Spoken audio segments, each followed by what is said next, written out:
A MotoGP tá de férias, mas a Silly Season tá pegando fogo. E dessa vez, não é nem por causa de um boato. A informação é quente mesmo. Alex Rins analisa uma oferta da Yamaha já para 2024. Esse é o assunto de hoje, aqui no Grande Prêmio.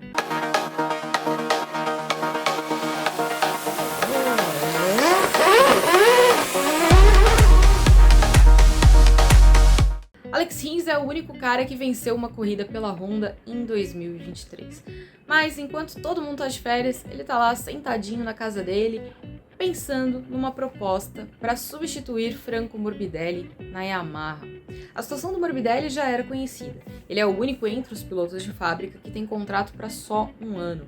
O vínculo dele expira em 2023 e todo mundo já sabia que a situação dele não estava ali das mais confortáveis. O Morbidelli foi vice-campeão da MotoGP, só que depois disso ele não conseguiu manter a mesma boa sequência. É claro, ele teve uma lesão no joelho que acabou afastando da MotoGP, depois ele foi promovido, acertou com o time de fábrica numa circunstância complicada, que foi da saída do Viñales, que acabou demitido, e aí desde que ele chegou, ele não exatamente conseguiu se entender com a moto. Por quê? A moto da Yamaha foi mudando ao longo dos anos. E essa moto atual exige um estilo de pilotagem mais agressivo, que é diferente daquilo que ele fazia antes. Então o Morbidelli precisou se adaptar, isso levou muito tempo.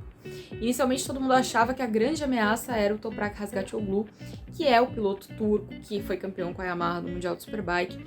Só que o Toprak, além de não ter ido bem num teste que ele fez com a MotoGP, também fez a opção de seguir no Mundial de Superbike, inclusive trocando a Yamaha. Esse saiu de lado, mas ainda restam muitas alternativas, né? Uma dessas alternativas era o Jorge Martin, porque a Yamaha vê com bons olhos a performance do Martin, mas o Martin deixou claro que quer uma moto vencedora, que tá de olho na vaga de fábrica da Ducati, então deve mesmo seguir para Pramac, né? Seguir na Pramac. E aí aparece o Rins como uma alternativa. O Rins é uma boa aposta, por quê? A maior parte da carreira do Rins foi feita na Suzuki, que era uma moto que usava um motor de 4 cilindros em linha, a mesma configuração dos motores Yamaha. Então, tecnicamente, é a moto mais similar à Yamaha. E a gente sabe que o Rins deu certo com a Suzuki.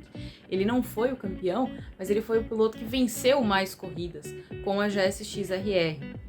Então é um piloto que a Yamaha pode ter ali uma certeza de que vai ser competitivo. A gente teve uma fase do Rins que ele caía muito, mas ele é um piloto sólido, ele é um piloto competitivo mesmo. Ele é um piloto capaz de atrair bons resultados, de buscar bons resultados.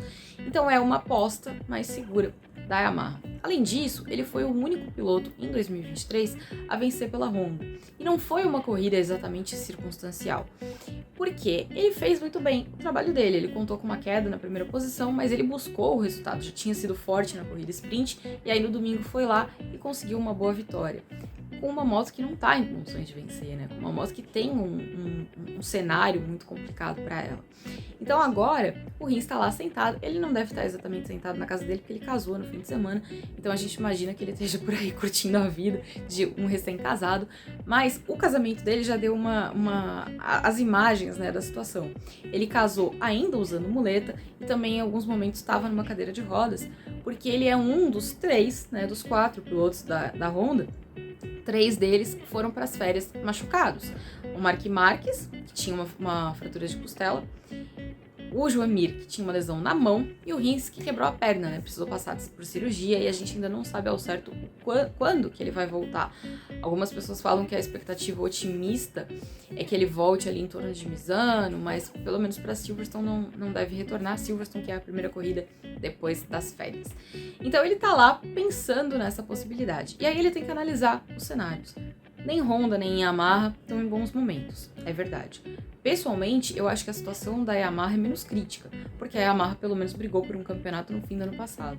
A Honda, a gente sabe que ao longo dos anos, virou uma moto muito dependente de Marc Marques. Sem Marc Marques, todo mundo falhou. E eu acho que ter falhado com o Jorge Lorenzo é a maior evidência do problema dessa moto. Porque o Lorenzo, goste dele ou não, ele é um baita de um piloto. E se ele não conseguiu, então o problema não tá no piloto. né? Não deu certo com o Lorenzo, não deu certo com o Alex Marques, não deu certo com o Pol Espargaró e não dá certo com ninguém. Não tem dado certo nem com o Mark Marques, que tá se machucando à torta e à direita, tentando fazer dessa uma moto competitiva. Então esse é um cenário que ele tem que olhar. A situação de cada uma das fábricas. O que ele entende que pode trazer mais resultados. Outro ponto que é importante. O Rins tem contrato direto com a HRC. Ele assinou esse contrato no ano passado, é um contrato de 2 anos, só que tinha uma cláusula contratual que o permitia sair depois de um ano se ele recebesse uma oferta de uma equipe de fábrica. E é isso que está acontecendo. Então, pelo contrato, é tranquilo, ele pode sair fora se ele optar por ir para a Yamaha. Tem um outro detalhe, o Rins vinha reclamando constantemente do tratamento que ele recebia da HRC, porque tinham prometido para ele que ele teria as atualizações, que ele teria o mesmo tratamento da equipe de fábrica, e isso não vinha acontecendo. Então, mais do que uma vez, ele apontou esse descontentamento, ele apontou essa insatisfação. Então, isso também é uma coisa que ele vai levar em conta. Aí a gente pode parar para pensar assim, mas ele pode ser o substituto do Mark Marques na eventualidade do Mark Marques optar por ir embora. É verdade, mas também tem um porém. Mark Marques vai para onde? Porque agora não tem um lugar para ele ir. A Ducati já falou que não quer. A melhor opção me parece ser a KTM. Só que a KTM tá com 5 pilotos para 4 vagas, sem contar Mark Marques. Se o Mark Marques viesse, seriam 6 para 4. A KTM não tem onde enfiar tanta gente. O Stefan Pierer, que é o dono, né, do grupo ali, que é do grupo Pierer, que é o comandante de KTM, Husqvarna e GasGas, ele fala que vai dar tudo certo, que eles vão resolver e tudo mais. Mas, por enquanto, a gente não tem essa certeza. Então, até que ponto o Rins pode fazer uma aposta baseado em o Mark Marques vai embora? Ele não sabe se o Mark Marques vai embora. Então ele vai ter que pensar com o cenário que ele tem na mão. O estado das duas motos, a satisfação que ele teve, né? O quanto foi cumprido esse contrato que ele tem com a Honda e se ele entende que a Yamaha tem mais potencial para dar a volta por cima e reagir mais rápido na MotoGP.